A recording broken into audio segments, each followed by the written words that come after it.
नमस्कार। मैं डॉक्टर सत्यपाल सिंह,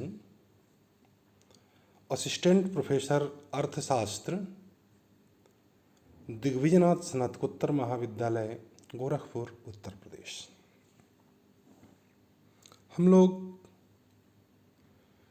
जो प्रश्न पत्र देख रहे हैं, पब्लिक फाइनेंस, और इस पब्लिक फाइनेंस प्रश्न पत्र के अंतर्गत आज जिस क्वेश्चन का हम लोगों को चर्चा करना है वह है difference between public finance and private finance, यानी पब्लिक फाइनेंस और प्राइवेट फाइनेंस में अंतर क्या है, इसी की चर्चा आज हम लोगों को करनी है। जहाँ तक पब्लिक फाइनेंस की बात है और प्राइवेट फाइनेंस की बात है, तो इन दोनों में कुछ एकरूपताएं पाई जाती हैं और एकरूपता होने के साथ साथ इन दोनों में अंतर भी पाया जाता है। तो एकरूपता की अगर बात करूं तो दोनों वित्त व्यवस्था के अंतर्गत, चाहे पब्लिक फाइनेंस हो चाहे प्राइवेट फाइनेंस हो, इन दोनों वित्त व्यवस्थाओं के अंतर्गत जो एक प्रमुख एकरूपता पाई जाती है वह यह है कि हम और आप या कोई भी व्यक्ति अपने आय का जो व्यय करता है उस व्यय से वह अधिकतम संतुष्टि प्राप्त करना चाहता है और उस अधिकतम संतुष्टि को प्राप्त करने के लिए अधिकतम संतुष्टि के सिद्धांतों पर वह अपने धनराशि को खर्च करता है। तो इसी प्रकार से जो पब्लिक फाइनेंस है, पब्लिक फाइनेंस के अंतर्गत भी सरकार जो खर्च करती है, सरकार के द्वारा जो धनराशि व्यय की जाती है, उसका भी उद्देश्य अधिकतम सामाजिक लाभ है कि किस प्रकार से अधिक लोगों को, अधिक से अधिक समाज में रहने वाले लोगों को लाभान्वित किया जाए। तो हमने देखा कि व्यक्तिगत वित्त में स्वयं व्यक्ति अपने वित्त से लाभान्वित होना चाहता है, इसके साथ ही साथ सार्वजनिक वित्त में सरकार इस प्रकार से व्यय करना चाहती है कि अधिक से अधिक लोग लाभान्वित हों या अधिक से अधिक समाज में लोगों को लाभ प्राप्त होता हुआ पाया जाए। तो हमने देखा कि सार्वजनिक वित्त और निजी वित्त में कुछ न कुछ एकरूपता तो है, लेकिन इस एकरूपता के साथ ही साथ इसमें कुछ अंतर भी पाया जाता है, यानी सार्वजनिक वित्त और निजी वित्त में कुछ अंतर है। उस अंतर की चर्चा हम लोगों को आज करनी है, जिसमें सबसे पहला अंतर जो हमको देखने को मिलता है वह आय एवं व्यय के समायोजन में अंतर, यानी व्यक्तिगत जीवन में हम और आप जो बजट बनाते हैं उस बजट में हम अपने आय के अनुसार व्यय के मदों को निर्धारित करते हैं, यानी हम अपने आय के अनुसार व्यय का अनुरूपीकरण करते हैं कि जितनी हमारी आय है हम उसी के अनुसार अपना बजट बनाते हैं। यानी निजी वित्त व्यवस्था के अंतर्गत जितनी चादर देखो उतना पांव पसारो, परंतु सार्वजनिक वित्त के अंतर्गत गवर्नमेंट क्या करती है कि सबसे पहले अपने व्यय के मदों को निर्धारित करती है, और जब व्यय के मद निर्धारित हो जाते हैं तो उसके बाद सरकार आय प्राप्त करने का प्रयास करती है। तो निजी वित्त व्यवस्था के अंतर्गत आय के अनुसार व्यय और सार्वजनिक वित्त व्यवस्था के अंतर्गत व्यय के अनुसार आय, ये जो मूलभूत अंतर है पहला। उसके बाद सार्वजनिक वित्त और निजी वित्त का जो दूसरा अंतर है वह है उद्देश्य में अंतर, यानी इन दोनों वित्त व्यवस्थाओं का उद्देश्य अपना अलग अलग है, दोनों के उद्देश्यों में भी अंतर पाया जाता है। निजी वित्त व्यवस्था में किसी निजी व्यक्ति का उद्देश्य हम अपना व्यय किस प्रकार से करें, हम अपने धन को किस प्रकार से खर्च करें कि अधिक से अधिक हमको लाभ प्राप्त होता हुआ पाया जाए। कोई भी निजी व्यक्ति, हम हों आप हों, कोई भी ऐसा भी व्यक्ति नहीं दिखता है जो अपने व्यय से लाभ प्राप्ति की आकांक्षा न रखता हो। वो लाभ प्राप्ति के आधार पर हम और आप अपने आय को व्यय करते हैं, यानी निजी वित्त व्यवस्था का उद्देश्य लाभ प्राप्त करना होता है, अपने व्यय से कैसे लाभ प्राप्त किया जाए। जबकि सार्वजनिक वित्त व्यवस्था के अंतर्गत जो सरकार व्यय करती है उसका उद्देश्य अधिकतम सामाजिक कल्याण है कि किस प्रकार से सार्वजनिक व्यय किया जाए कि समाज में रहने वाले लोगों को अधिक से अधिक लाभ प्राप्त हो सके या समाज में रहने वाले लोगों का अधिक से अधिक कल्याण हो सके। तो व्यक्तिगत वित्त का उद्देश्य है अधिक से अधिक लाभ प्राप्त करना और सार्वजनिक वित्त का उद्देश्य है अधिक से अधिक सामाजिक कल्याण करना। तो यहाँ पर हमने देखा जो दूसरा अंतर वह उद्देश्य का अंतर दिखता है। जो तीसरा अंतर हमको देखना है वह है व्यय के सिद्धांतों में अंतर। नहीं, व्यक्तिगत वित्त के व्यय का सिद्धांत और सार्वजनिक वित्त के व्यय का सिद्धांत, इन दोनों में भी अंतर पाया जाता है। जैसा कि ऊपर हमने अभी चर्चा किया था उद्देश्य में अंतर, कि उद्देश्य दोनों के अपने अलग अलग हैं। किसी व्यक्ति का उद्देश्य क्या है? अधिक से अधिक लाभ प्राप्त हो। तो अधिक से अधिक लाभ प्राप्त करने के लिए वह व्यक्ति अपने धन को व्यय के किन सिद्धांतों पे खर्च करेगा, उसके लिए कहा जाता है कि व्यक्तिगत जीवन में जब कोई भी व्यक्ति अपना आय व्यय करता है उस व्यय से अधिकतम वो लाभ प्राप्त करना चाहता है, अधिकतम उपयोगिता प्राप्त करना चाहता है, और उस अधिकतम उपयोगिता को प्राप्त करने के लिए जो व्यय का सिद्धांत होता है वह समसीमांत उपयोगिता नियम होता है। यानी व्यक्तिगत जीवन में व्यक्ति अपने व्यय को समसीमांत उपयोगिता नियम के अनुसार खर्च करता है, जबकि सरकारों का उद्देश्य वह है अधिक से अधिक लोगों का कल्याण किया जाए। तो सरकार जो अपना खर्च करती है वह खर्च अधिकतम सामाजिक कल्याण के सिद्धांत पर खर्च होता है। तो व्यक्तिगत वित्त का सिद्धांत और सार्वजनिक वित्त का सिद्धांत, इन दोनों के सिद्धांतों में भी अंतर पाया जाता है कि व्यक्तिगत वित्त का जो सिद्धांत है वह समसीमांत उपयोगिता नियम है और सार्वजनिक वित्त का जो सिद्धांत है वह अधिकतम सामाजिक कल्याण का सिद्धांत है। इसके पश्चात अवधि में अंतर हमको देखने को मिलता है। जहां तक अवधि का सवाल है तो कोई भी जो बजट बनता है वह आय के अनुसार बजट बनता है।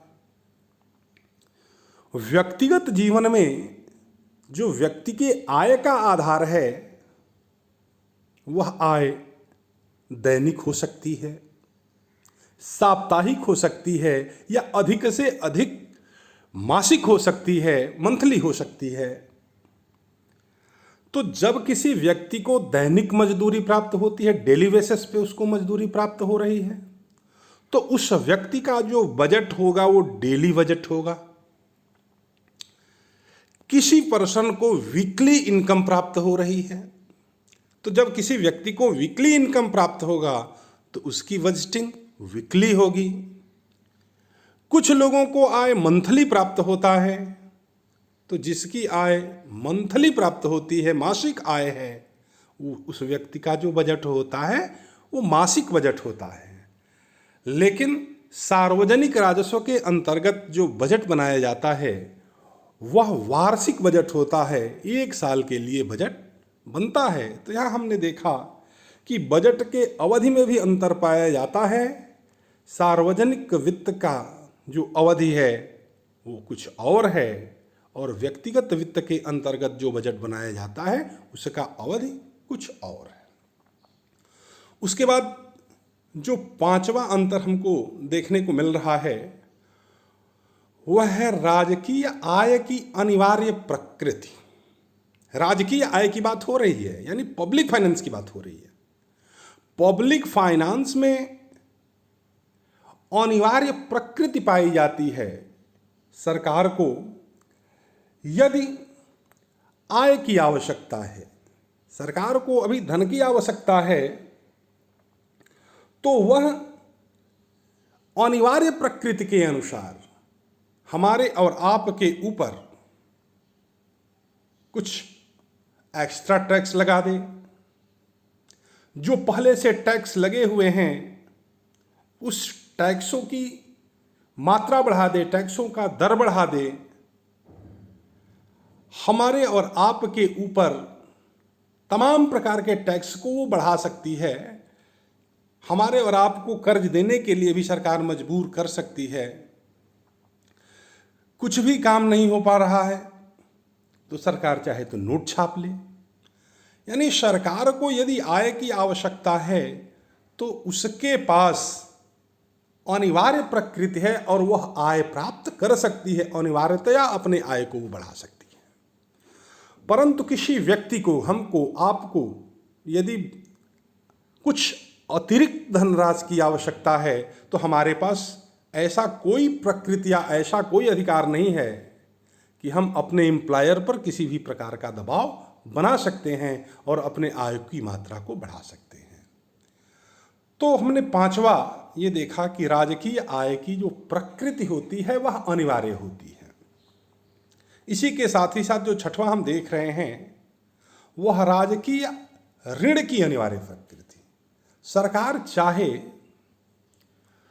तो ऋण भी हमसे ले सकती है और अनिवार्यतया ऋण ले सकती है, और जिससे वो ऋण प्राप्त करना चाहेगी वो ऋण उससे ले लेगी। लेकिन किसी व्यक्ति को यदि ऋण की आवश्यकता है तो वह किसी भी ऋणदाता के ऊपर वह दबाव बना करके ऋण की प्राप्ति नहीं कर सकता। तो सार्वजनिक वित्त एवं व्यक्तिगत वित्त के अंतर्गत जो ऋण की प्रकृति है इसमें भी अंतर पाया जाता है कि सार्वजनिक ऋण की प्रकृति अनिवार्य होती है, लेकिन व्यक्तिगत ऋण की प्रकृति में अनिवार्यता दिखता नहीं है। इसके बाद सातवां है लोचकता में अंतर। यानी यदि सार्वजनिक वित्त की बात की जाए तो सार्वजनिक वित्त के अंतर्गत सरकार चाहे तो किसी भी प्रकार से अपने धनराशि को या सार्वजनिक आय की मात्रा में घटबढ़ कर सकती है, उसमें इलास्टिसिटी देखने को मिलता है। लेकिन प्राइवेट फाइनेंस के अंतर्गत, व्यक्तिगत वित्त के अंतर्गत इस लोचकता का अभाव है। इसमें किसी भी प्रकार का घटबढ़ बहुत आसानी से संभव देखने को नहीं मिलता है। तो सातवां अंतर हमने देखा कि सार्वजनिक वित्त एवं व्यक्तिगत वित्त में लोचकता में भी अंतर पाया जाता है। आठवां जो हम अपने स्क्रीन पे देख रहे हैं, बजट की प्रकृति में भी अंतर पाया जाता है। व्यक्तिगत जीवन में जो बजट बनाया जाता है और सार्वजनिक जीवन में जो बजट बनता है, इन दोनों की प्रकृति अलग अलग होती है। सामान्यतया हम तीन प्रकृति के बजट के बारे में ज्यादातर बातें करते हैं, एक तो संतुलित बजट होता है। और संतुलित बजट से मतलब यह है कि व्यक्ति की जितनी आय है उसी आय के अनुसार व्यक्ति व्यय करे, यानी जितना आय है उतना व्यय किया जाए, ये संतुलित बजट है। बचत का बजट यानी आय हमारी अधिक हो और व्यय हमारा कम हो, तो जो बजट होता है वह बचत का बजट होता है। और एक बजट घाटे का बजट होता है, यानी आय की अपेक्षा व्यय की मात्रा बढ़ जाए, ये घाटे का बजट है। तो जहां तक व्यक्तिगत जीवन की बात है, तो इस व्यक्तिगत जीवन के अंतर्गत जो बजटिंग होती है वो बचत के बजट पर ज्यादा केंद्रित होती है। हम और आप, कोई भी व्यक्ति जब बजट बनाता है तो उस बजट के अंतर्गत वह बचत पर ध्यान देता है कि अपने आय में से 2 पैसा बचाया जाए, यानी अपने आय के अपेक्षा अपने व्यय को वो कम रखता है। कभी कभी संतुलित बजट भी हमको बनाना पड़ता है कि जितना आय है उतना व्यय हो जाए, आय और व्यय दोनों मिलाकर के जब बराबर हो जाएगा वो संतुलित बजट है। इस प्रकार का भी बजट बनाया जाता है। व्यक्तिगत जीवन में घाटे का बजट अच्छा नहीं माना जाता है, लेकिन वही अगर सार्वजनिक वित्त की बात की जाए तो सार्वजनिक वित्त के अंतर्गत सामान्यतया घाटे के बजट का बोलबाला दिखता है, यानी आय की अपेक्षा सरकारों का व्यय अधिक दिखता है। बचत का बजट और बचत के बजट की कल्पना सामान्य परिस्थितियों में सार्वजनिक राजस्व के अंतर्गत नहीं किया जाता। तो बजट में भी अंतर हमको देखने को मिलता है। बजट के प्रकृति के बाद सार्वजनिक वित्त और निजी वित्त का अगला अंतर यह है कि गोपनीयता में अंतर भी पाया जाता है। और गोपनीयता का अंतर मतलब यह है कि जब पब्लिक कोई भी है, अब जब अपना बजट बनाता है तो बड़ा गोपनीय रखता है, वो अपने बजट को किसी भी व्यक्ति से शेयर नहीं करता है।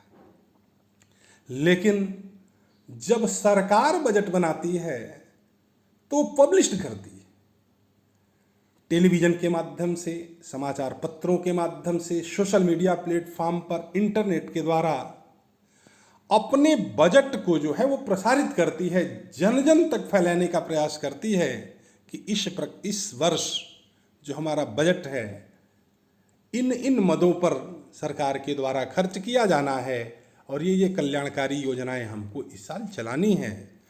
तो गोपनीयता में भी अंतर है। जो प्राइवेट बजट है, जो प्राइवेट फाइनेंस के अंतर्गत जो बजट बनाया जाता है वो बहुत ही गोपनीय रखा जाता है, और पब्लिक फाइनेंस के अंतर्गत जो बजट बनाया जाता है वह पब्लिक डोमेन पे होता है, वो सब पहले ही सबको बता दिया जाता है। गोपनीयता में अंतर हो गया। इसके बाद अगला है शक्तिशाली अधिकारों में अंतर। शक्तिशाली अधिकार, और शक्तिशाली अधिकार किसके पास है? गवर्नमेंट के पास है। किसी व्यक्ति के पास शक्तिशाली अधिकार होता नहीं है। तो सरकार को यदि अपना बजट बनाना है, सरकार को बजट बनाने में यदि कुछ एक्स्ट्रा खर्च आ रहा है तो उस एक्स्ट्रा खर्च को पूरा करने के लिए सरकार अपने शक्तिशाली अधिकारों का भी प्रयोग कर सकती है। हमारे और आपके ऊपर दबाव भी बना सकती है, दबाव बना करके आय प्राप्त कर सकती है। लेकिन हम यदि किसी व्यक्ति के ऊपर अपने शक्तिशाली अधिकारों का प्रयोग करने लगेंगे तो गैरकानूनी होगा, और गैरकानूनी कार्यों के लिए तमाम प्रकार के दंड हैं, तमाम प्रकार से आपको पनिष्ट किया जा सकता है। तो हम अपने बजट को बनाने के लिए हम किसी भी प्रकार के अपने शक्तिशाली अधिकार का प्रयोग नहीं कर सकते हैं, या ये कहें कि व्यक्तिगत वित्त के अंतर्गत वित्त प्राप्ति के लिए किसी भी प्रकार के शक्तिशाली अधिकारों का प्रयोग संभव नहीं है। जबकि सरकारें सरकारों के द्वारा जो बजट बनाया जाता है या सार्वजनिक वित्त की बात की जाए तो इस सार्वजनिक वित्त के अंतर्गत सरकार अपने शक्तिशाली अधिकारों का भी प्रयोग करके सार्वजनिक आय प्राप्त कर सकती है। इसके बाद 11वां है भविष्य के लिए प्रावधान। भविष्य के लिए प्रावधान, व्यक्तिगत वित्त में जब बजट बनाया जाएगा तो वो तत्कालीन परिस्थितियां, वर्तमान की परिस्थितियां वो देख करके बनाई जाती हैं कि आज हमारी परिस्थिति कैसी है। आज की परिस्थिति से वह प्रभावित बजट होता है। व्यक्तिगत जीवन का बजट वर्तमान परिस्थिति से प्रभावित बजट होता है और सार्वजनिक वित्त का जो बजट होगा या सार्वजनिक वित्त के अंतर्गत जो बजट बनाया जाएगा वह भविष्य के प्रावधानों को लेकर के बनाया जाएगा। यानी भविष्य के प्रावधान उसमें ज़्यादा दिखते हैं और भविष्य के प्रावधान जब ज़्यादा दिखते हैं तो भविष्य के प्रावधान के अनुसार बजट होगा। तो इसके साथ ही साथ जो हमने अभी व्यक्तिगत वित्त और सार्वजनिक वित्त के अंतर अभी हमने लगभग 11 पॉइंट में देखे हैं। इस 11 पॉइंट के साथ ही साथ पुस्तकों में अभी तमाम अंतर आपको देखने को मिलेंगे और उनके अंतर्गत इसका अध्ययन भी हम करते हैं। लेकिन जो कुछ महत्वपूर्ण अंतर हमने देखा वह आपके सम्मुख प्रस्तुत किया गया, आपको बताया गया और इस आधार पर आप सार्वजनिक वित्त और व्यक्तिगत वित्त के अंतर की तैयारी कर सकते हैं। तो बहुत बहुत धन्यवाद आप सबको।